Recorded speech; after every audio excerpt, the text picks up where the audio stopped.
Welcome back to the Crochet Crowd. I'm your host Mikey. To go into the back hump or not to, that is the question today, and we're going to create a chain. So my mom taught me to crochet when I was 14, and she taught me always to use the two strands that were on top. So you had to pull it like this and to be able to get the two, but God forbid, as a 14-year-old I would always miss, and so then I would add like two stitches into one chain, and it was a royal mess. So if you wanted to do that, you could do that and just count back to the second one. So if I was doing single crochet or whatever stitch, then you're going to go in and you're going to put so that two strands stay on top. I find this so easy to mess up on the stitch count, it's not even funny, but some of you at home are gonna be like brainiacs and get it, but myself, my brain just doesn't go there. So I go in there and I start single crocheting, and then I end up with the back hump that is like falling out the back side. So I just am going to go across and always making sure that there is strands on top.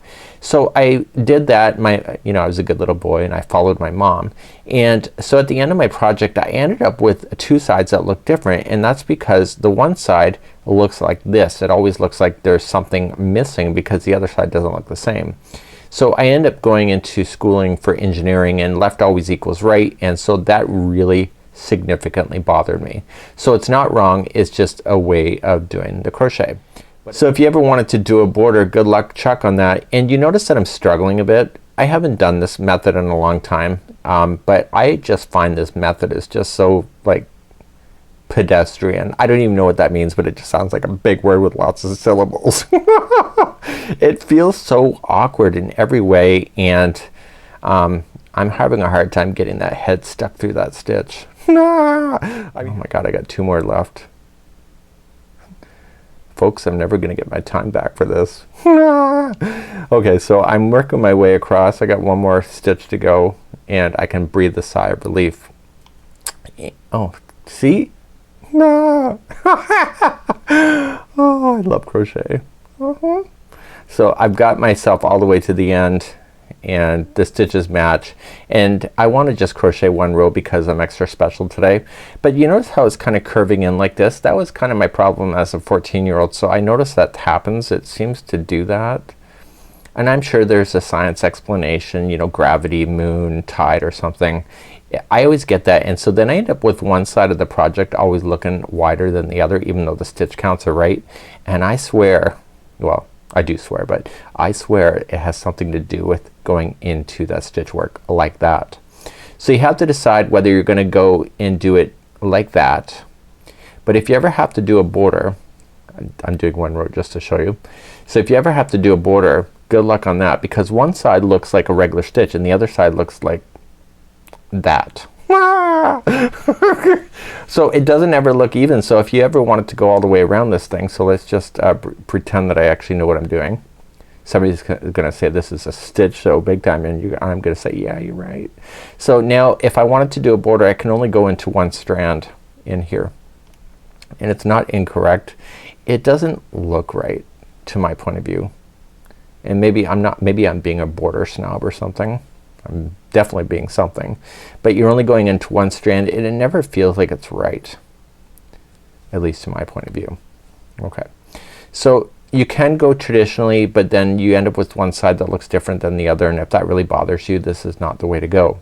So here's the method that I prefer. So let's just chain 10 again and see if you like my method. You may probably be doing my method, and I didn't develop this. I just saw this somewhere. I don't know how it happened. Maybe it was a beam of light or something. I don't even know.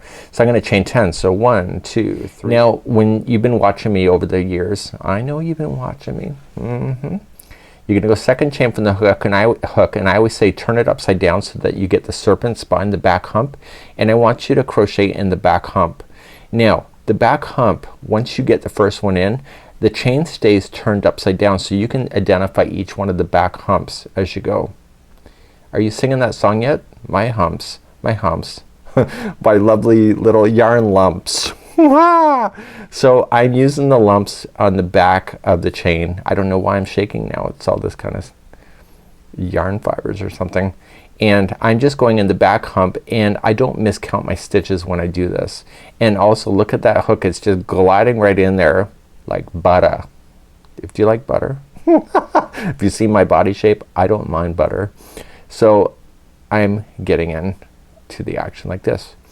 Do you notice something? It's turned down. Before it was turned up like a happy face like this. Here it's turned upside down like a sad face. So let's go ooh, ah, ooh. Okay, big deal.